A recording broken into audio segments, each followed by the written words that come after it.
Hello, this is Bob again. I'm recording. Sometimes what's going on here? I think that's recording, just to check. I'm sorry, but I'm doing two things at the same time. Yeah, hang on. Let's delete this one. One moment. Okay.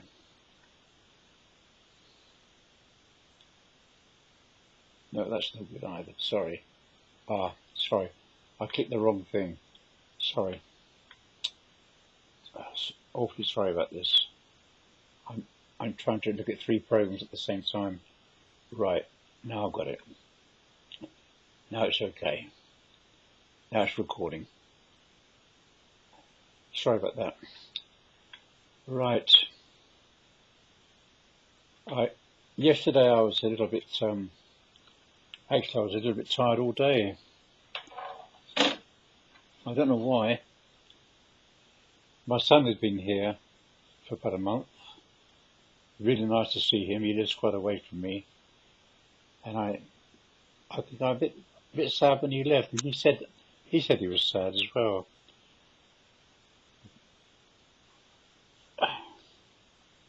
Also, I went out today into the garden. It was, never mind. I'm not, okay, I'm gonna tell you about, oh yes, I want to tell you about, can you see me okay? Is it light okay here, or shall I? Is that any better? No, I don't know. How about that? Is it okay? Oh, I don't. One of my lamps is broken, I'm afraid. That's good enough, isn't it? Alright, now, I'm going to tell you, we were talking about all the cars, and I also told you a lot about my driving experiences from a very young age, the age of 18. I told you about my tests. I told you that I was a pretty wild driver. I also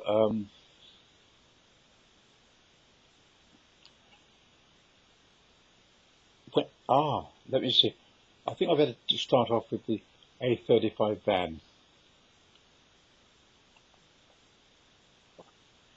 A35 van would be about 1960. I think I better show you a picture of it as well. Green van. And I'd had this same kind of van when I was working for Williams as a tallyman. And of course I got the sack, as you know, because they thought I was involved in the robbery, which technically I was. So although I didn't do anything, I technically was. But never mind about that. That's an old episode about crime.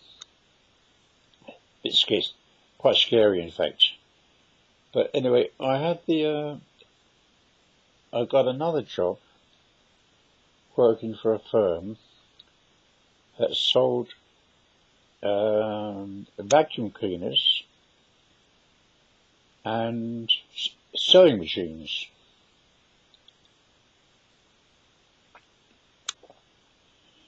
Now, they used to advertise in the national newspapers, very often in the news of the world, and they would, in the advertisement, they would have a coupon.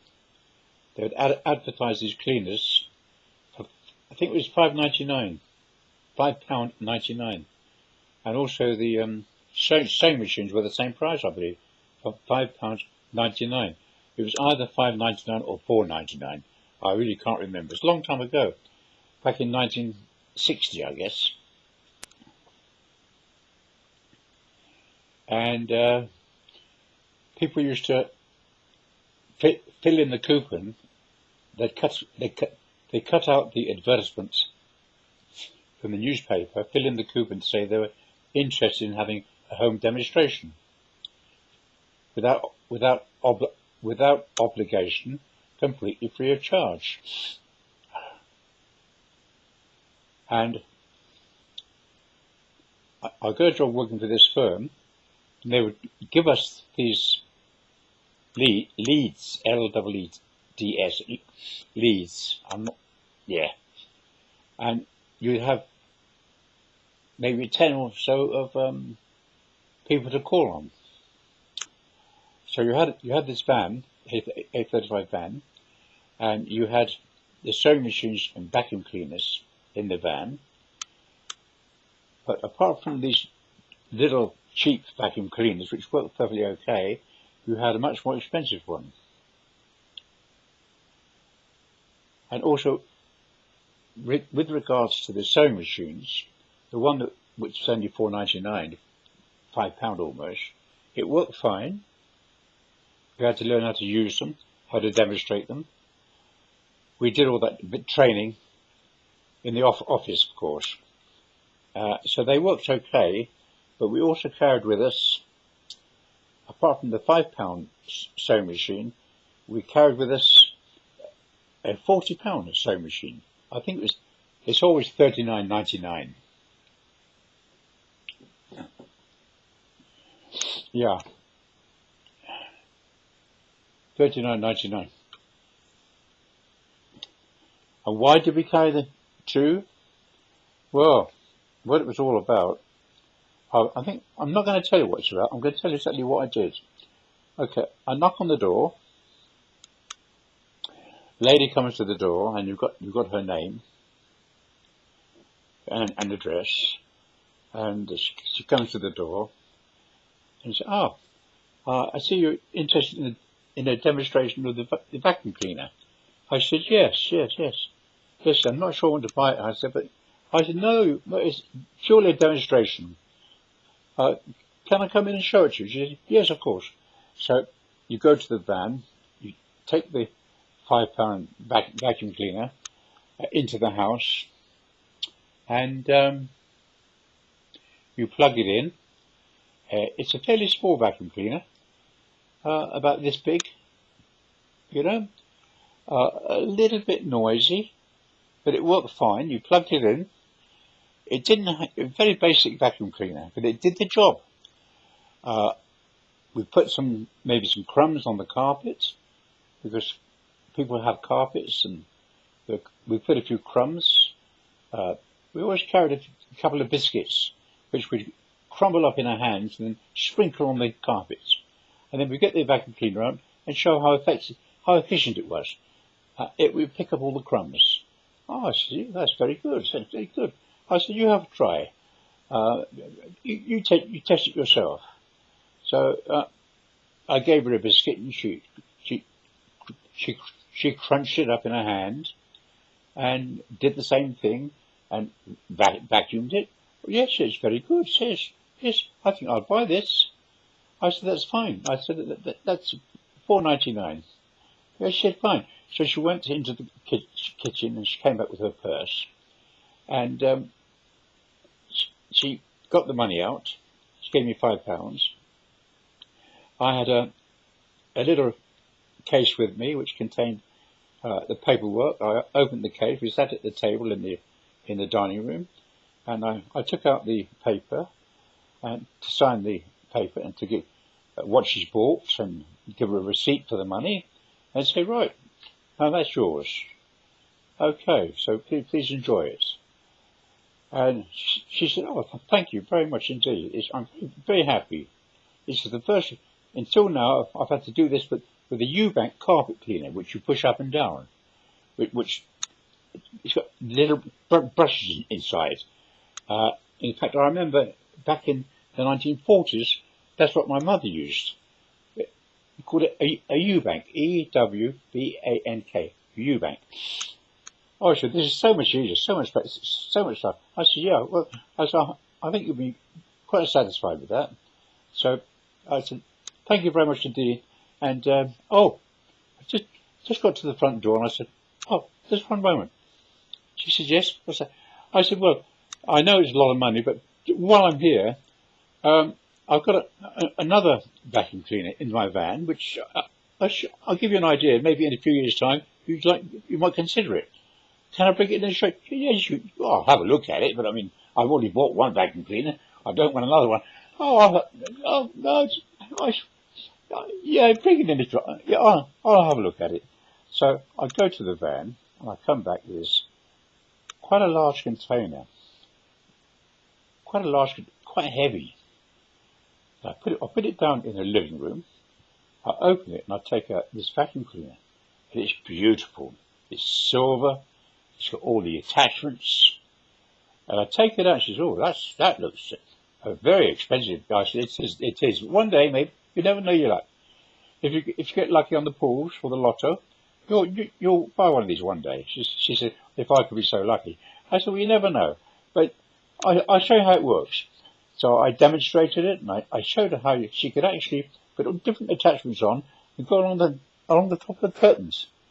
All the curtains along and you could also put another attachment on and hoover the sofa and the stairs, things which you could not do with that cheap vacuum cleaner. And I said, you have a go. Oh, she said, no, I might break. No, she said, have a go. She said, so she tried it out for 5 or 10 minutes. Oh, she said, I love this. I said, yeah, I know, it is beautiful. It's a lot of money though, isn't it? She said, well, actually, how much is it? I said, well, it's $39.99. It's nearly £40. It's a lot of money. She said, if only I had the money. I said, well, look, you've just bought this vacuum cleaner. I tell you what I can do.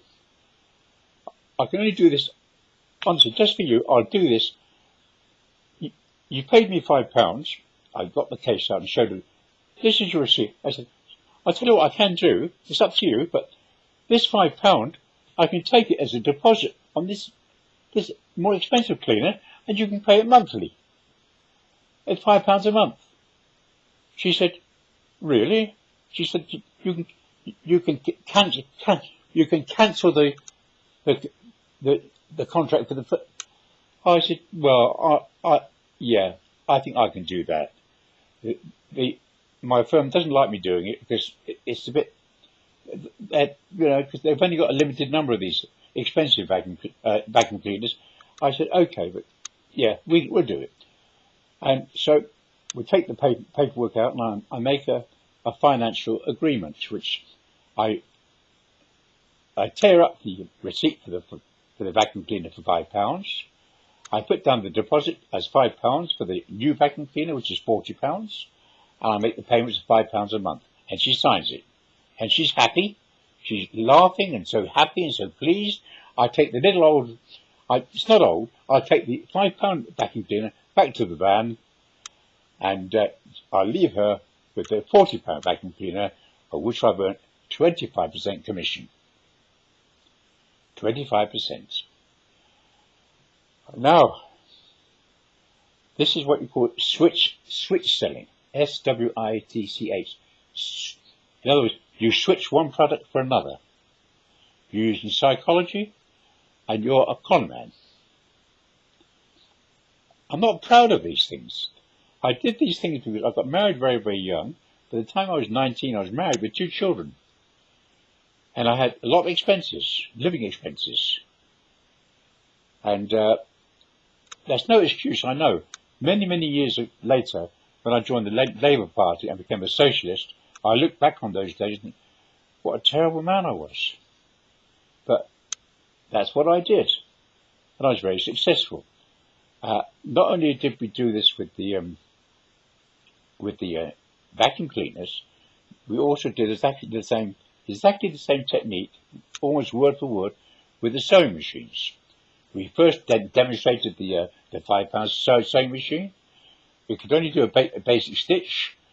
Then we switched it to the £40 sewing machine, which had all the fancy stitches. And of course, it always worked. You sold the first one for £5, and then you switch it to the £40 one.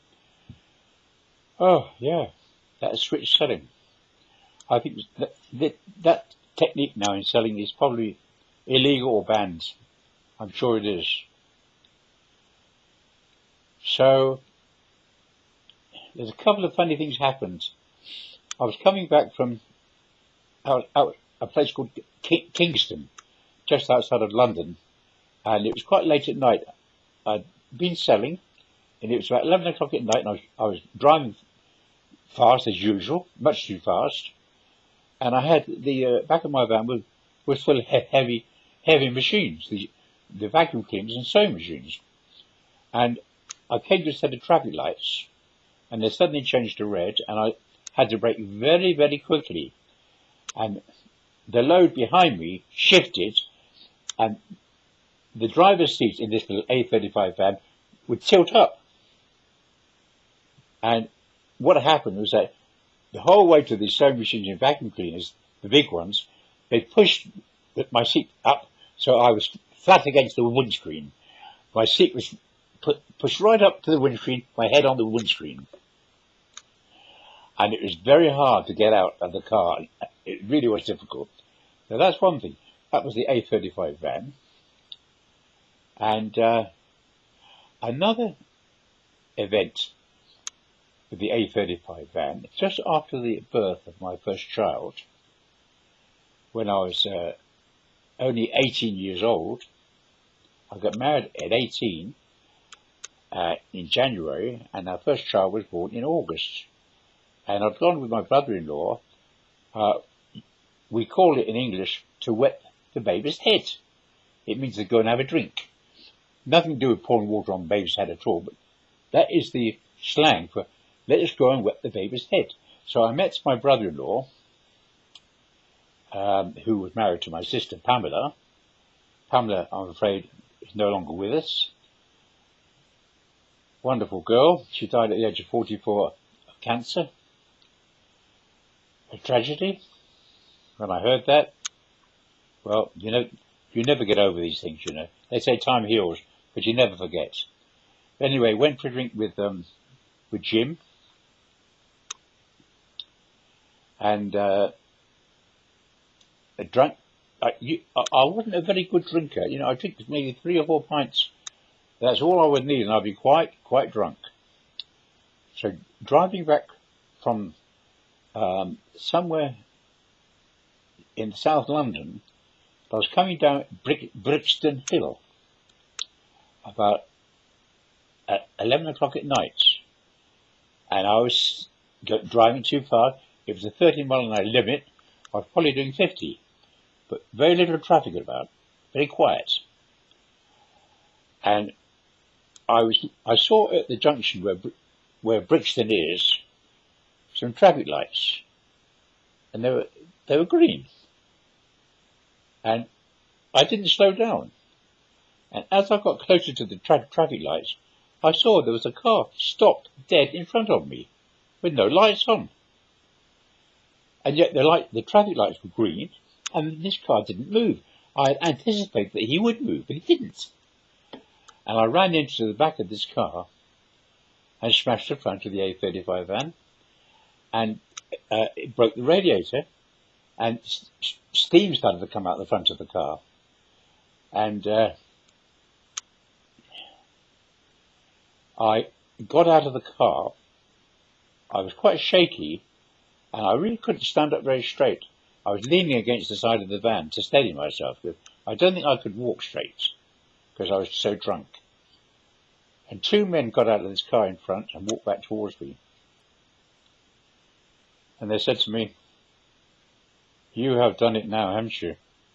I said, "I'm very, very sorry. Very, very sorry. I just, my brakes weren't too good." He said, "You're in trouble now. We're going to throw the book at you." When they said, "We are police officers. We are police officers, and we're going to throw the bloody book at you." Now, sorry for the language. When the police say they're going to throw the book at you, it means you're going to get the worst, either fine or the worst penalty which a court can possibly impose. Really. Let's see if I can change that camera angle a little bit. See if you can see me. Oh yes. That's better, isn't it? Okay. Right. No, I can't. Yeah, that's better. What was I saying? Oh yeah. Just across the road from these traffic lights, not that I didn't know it at the time, but there was a police station, Brixton Police Station. So they got into their car and drove. They took my registration number, but they didn't ask me any detail. I think that no, I think they did ask my details. I'm sorry to be so vague about this. It's a long time ago, and I was very, very drunk, as you know. So logically, they must have had my details, my name, and etc. And then they drove off. Now I was waiting for something to happen in the next 2 or 3 weeks. I thought before long I'm going to have a summons to appear in court, which will come in the post. I lived in South London, Brockley, not broccoli, Brockley, Brockley, Brockley. Okay, in Breakspears Road. I lived there. We rented the bottom flat. My parents rented the top flat. And we had two children. And I waited and I was really nervous. I didn't tell anyone about this. I certainly wouldn't worry my wife about this. I didn't worry my parents about it. I always thought to myself, if you get yourself into a mess, you've got to get yourself out. That's what you have to do.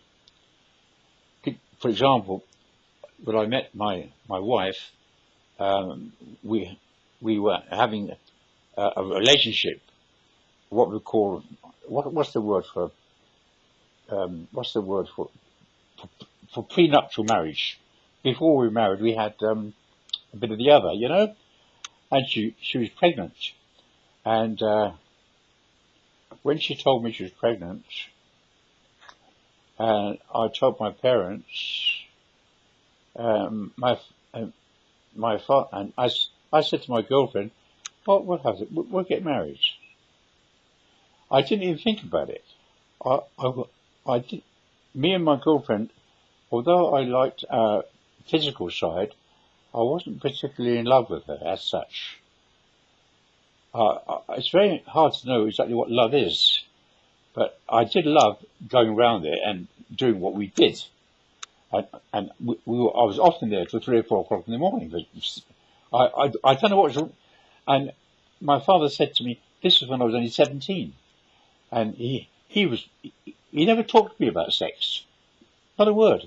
But he said to me, look, I don't want you coming in 3 o'clock in the morning. I want you in the house before midnight, because you've got to stop this. He said, otherwise I'll lock you out. And we had a big row, big quarrel. I said, you lock me out, I'll break a window and get in the back.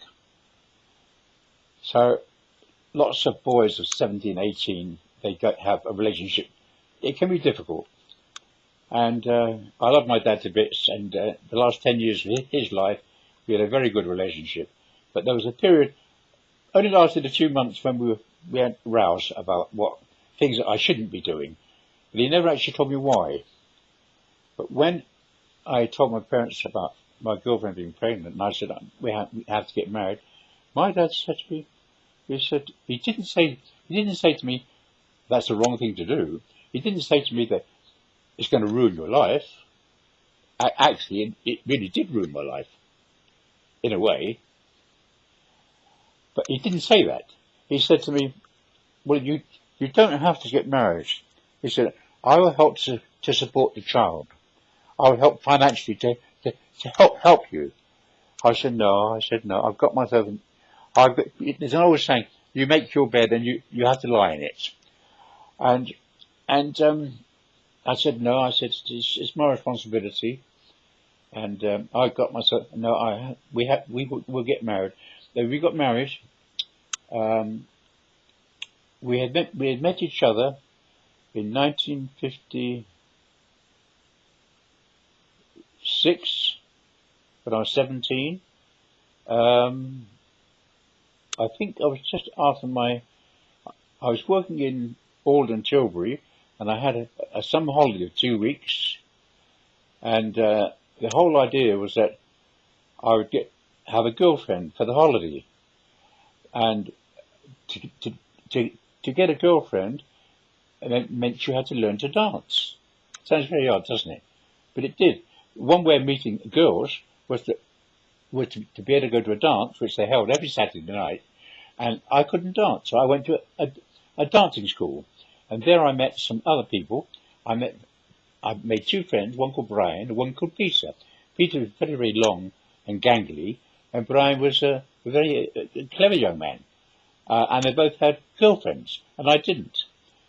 Well, we didn't see the girlfriends at the dancing class, but we were there together on this course to dance, and I learnt just the basics. I learnt the waltz, the quick step, the cha-cha, and the jive.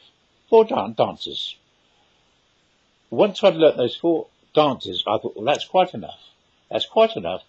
I will go to the dance at the Savoy in Catford, and we went, and I went. I went there with Peter and Brian, and we should have been in the dance hall, of course, but downstairs there was a bar. And instead of being on the dance floor looking at finding a girl that I could dance with, I might like, we were down building up our courage, I suppose, having a few pints. So, excuse me, the dance was due to end at 11 o'clock, and I heard, believe it or not, I heard them playing the last waltz. They always play the last waltz. That's the last dance of the night. Da da da dee dee dee dee. La la la la la la la. La la dee la la la dee. That was the last waltz. When I heard the first few bars of that song, I went up the stairs quickly into the ballroom, and there was only about 5 or 6 couples dancing the last waltz. Everybody else had gone to the cloakroom and got their coats. And I was standing on one side of the ballroom, and I looked across, and there was a girl sitting on her own in a flowery skirt, frock, and she was not actually what I would call beautiful, so I wasn't knocked out by her looks, but she was the only one left that I could ask to dance. So I went across to her and said, excuse me, would you like to dance? Have this last dance with me? She said, yes, okay. She was not a bad looking girl, and she was very quiet, and we danced. And honestly, we only had two minutes of that dance. I don't believe we spoke. When the dance finished, we stood there, and I said to her, can I see you home?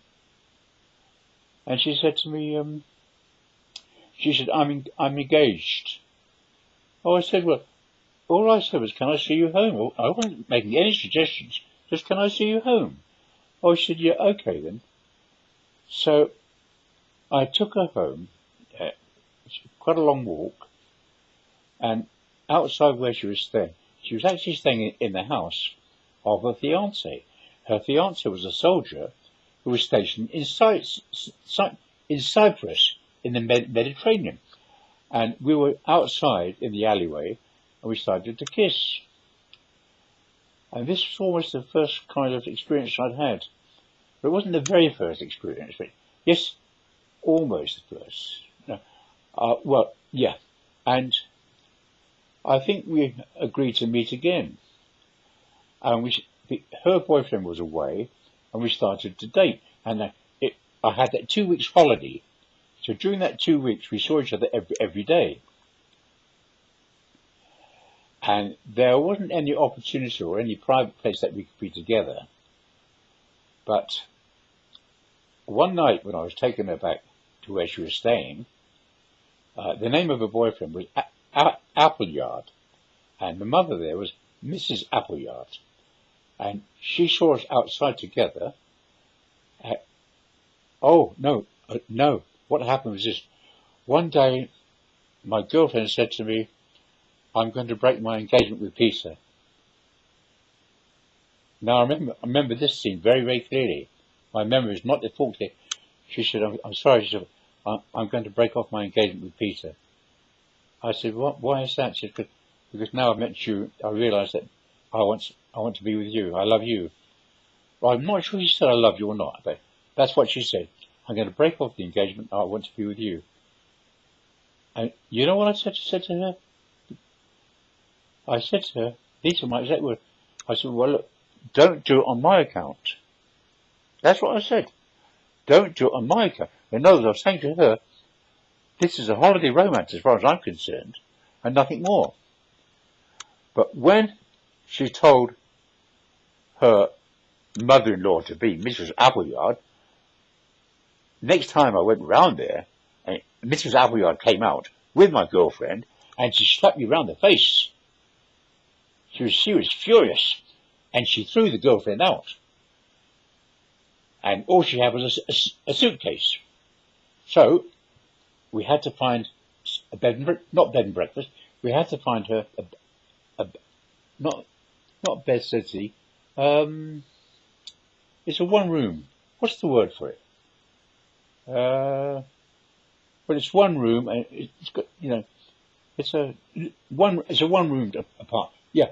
So in a way that was good, and in a way it was bad, because once I'd moved her into that place there, that meant we can do all the naughty things that we couldn't do before. And that's how she got pregnant. And that's when my father said, you don't have to marry her. I said, well, I'm going to marry her because that's the right thing to do. If she can have a baby, it's my responsibility. And we got married on January the 11th. And the first child, a girl, was born in August. So I think that's about it, really. That's about it. Okay. It's the story of my life, isn't it? The story of my life. The foolish things I did. Foolish things I did. But if I hadn't married her, I saw a TV program about unmarried girls in the 60s. Many of these babies were taken away and sent to Australia. The social worker would come, and if the mother was unmarried, they come to the hospital and say, oh, we're just going to take the baby away to check. And the women never saw their babies again. And thousands of babies were taken away from unmarried mothers and taken to Australia. This scandal has only recently come out. And I didn't know that at this time, but I did know that if I'd have left my girlfriend on her own with a baby, which she could not support on her own, it would be impossible for her. She earned then £3 a week, and I was earning £11 a week. So she couldn't bring a child up on £3 a week. And the help that we get now with unmarried mothers was not like that in 1960. I had a relative of mine who became pregnant, and very quickly she was given a brand new council house.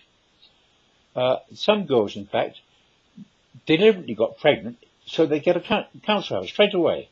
They got to the top of the list.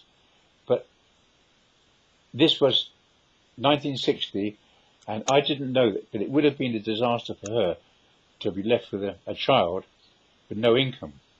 So I'm glad I married her, and I'm glad I was trying to be the best father I could be.